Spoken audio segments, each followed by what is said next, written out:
নমস্কাৰ বন্ধুসকল, মই হিৰেন। আজিৰ এই ভিডিঅ'টোৰ উদ্দেশ্য হৈছে পুংসৱন সংস্কাৰ। এই সংস্কাৰ সনাতন ধৰ্মৰ দ্বিতীয় সংস্কাৰ। প্ৰথমে মোৰ চেনেলটো আপোনালোকে ছাবস্ক্ৰাইব কৰি ল'ব, যাতে মোৰ পিছৰ ভিডিঅ'বিলাক আপোনালোকে সহজে লাভ কৰিব পাৰে। লগতে মোৰ ভিডিঅ' যদি ভাল লাগে তেন্তে লাইক আৰু শ্বেয়াৰ কৰিব, কমেণ্ট কৰি আপোনালোকৰ মনোভাৱ প্ৰকাশ কৰিব। এতিয়া মূল বিষয়লৈ। গৰ্ভধাৰণ সংস্কাৰৰ পিছত অহা হিন্দু ধৰ্মৰ মুঠ 16টা সংস্কাৰৰ ভিতৰত পুংসৱন সংস্কাৰ হৈছে দ্বিতীয় সংস্কাৰ। গৰ্ভধাৰণ প্ৰক্ৰিয়াত এটা শিশুৱে মাতৃৰ শৰীৰত প্ৰৱেশ কৰি ক্ৰমান্বয়ে বিকাশ হ'বলৈ আৰম্ভ কৰে। তৃতীয় মাহৰ পাছত পুংসৱন সংস্কাৰৰ বিশেষ পৰিৱেশন কৰা হয়। আজি আমি জানিব পাৰিম যে এই পুংসৱন সংস্কাৰ কিয় কৰা হয় আৰু ইয়াৰ গুৰুত্ব কি। ইয়াৰ সম্পূৰ্ণ তথ্য আপোনালোকে এই ভিডিঅ'টোৰ জৰিয়তে জানিব পাৰিব। এতিয়া পুংসৱন সংস্কাৰ কি? পুংসৱন সংস্কাৰ কেতিয়া কৰা হয়? এগৰাকী মহিলাৰ গৰ্ভধাৰণৰ তৃতীয় মাহত পুংসৱন সংস্কাৰ কৰিবলৈ বিশেষ নিৰ্ধাৰিত সময়। এই সময়ত এগৰাকী মাতৃৰ গৰ্ভধাৰণ নিশ্চিত হয় আৰু তেওঁৰ ভিতৰত ভ্ৰূণৰ বিকাশ হ'বলৈ আৰম্ভ কৰে। এই সময়লৈকে কেঁচুৱাৰ লিংগ নিৰ্ণয় কৰা সম্ভৱ নহয় আৰু ল'ৰা হ'ব নে ছোৱালী হ'ব সেয়াও জনা নাযায়। গতিকে এনে সময়ত শিশুটিৰ লিংগ নিৰ্ধাৰণ কৰাৰ আগতে এই সংস্কাৰ কৰা হয়, যাতে ইয়াৰ সঠিক বিকাশ হয়। এই সময়লৈকে শিশুটিৰ শাৰীৰিক বিকাশ যি প্ৰক্ৰিয়া, এই প্ৰক্ৰিয়া আৰম্ভ হয় আৰু তেওঁৰ বিকাশ দ্ৰুতগতিত আৰম্ভ হয়। পুংসৱন সংস্কাৰ কেনেকৈ কৰিব পাৰি, ইয়াৰে তথ্য আপোনালোকে জানি লওক। এই সংস্কাৰত এগৰাকী গৰ্ভৱতী মহিলাই গৰ্ভস্থ সন্তান যাতে সুস্থ আৰু সবল কৰি তুলিব পাৰে, ইয়াৰে নিজৰ জীৱনশৈলী, খাদ্যাভ্যাস, দৈনন্দিন কাম কাজ আদিৰ বিশেষ পৰিৱৰ্তন আনিব লাগে।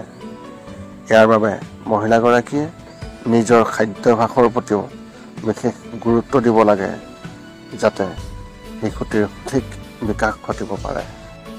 মহিলাগৰাকীয়ে শিশুৰ বিকাশৰ কথা মনত ৰাখি নিজৰ আচৰণ সলনি কৰিব লাগে আৰু মানসিক বিষণ্ণতালৈ যাব নালাগে। এই সময়ত যদি মহিলাগৰাকীৰ মনটো সুখী হৈ থাকে, তেন্তে কেৱল ইয়াৰ দ্বাৰা কেঁচুৱাটোৰ ওপৰত ইতিবাচক বিশেষ প্ৰভাৱ পৰিব।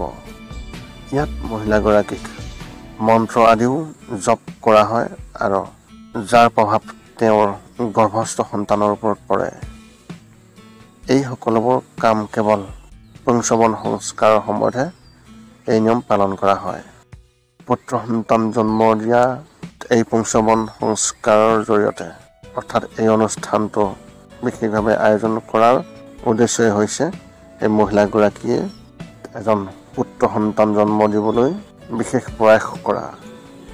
এই অনুষ্ঠানটো কৰিবলৈ বাধ্য কৰাইছিল সেই পূৰ্ব সময়ত, যিহেতু প্ৰাচীন কালত যুদ্ধ বেছি হৈছিল আৰু তাত মানুহৰ বিশেষ ক্ষতি হৈছিল।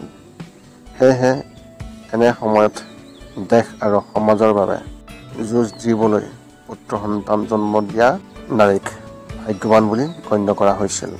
পুংসৱন সংস্কাৰৰ যি সময়, সেই সময় পুত্ৰ জন্মৰ বাবে উপযুক্ত বুলি বিবেচিত হৈছিল, কাৰণ সেই সময়লৈকে ভ্ৰূণৰ লিংগৰ বিকাশ হোৱা নাযায় আৰু ইয়াত শাৰীৰিক বিকাশ হ'বলৈ আৰম্ভ কৰে।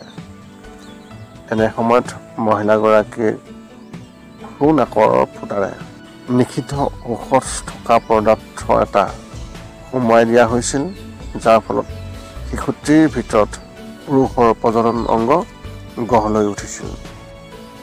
পুংসৱন সংস্কাৰৰ বিশেষ গুৰুত্ব।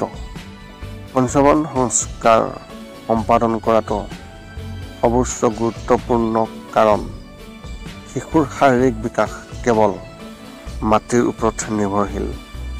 যিহেতু মাতৃৰ গৰ্ভত নতুন জীৱন আৰম্ভ হয়, গতিকে যিকোনো ধৰণৰ দুখৰ পৰা মুক্ত হ'বলৈ, সুন্দৰ শাৰীৰিক গঠন ল'বলৈ আৰু সুস্থ আৰু শক্তিশালী হ'বলৈ মাতৃয়ে নিজৰ দৈনন্দিন কাম কাজ সলনি কৰাটো অতি প্ৰয়োজনীয় আছিল। পুংসৱন সংস্কাৰৰ জৰিয়তে এগৰাকী নাৰীয়ে এজন সুষম আৰু পৰিশ্ৰমী সন্তান জন্ম দিব পাৰে। এই আছিল পুংসৱন সংস্কাৰৰ সম্পূৰ্ণ তথ্য আৰু বিধি। পুনৰ লগ পাম অন্য এটা ভিডিঅ'ত। আজিলৈ ধন্যবাদ।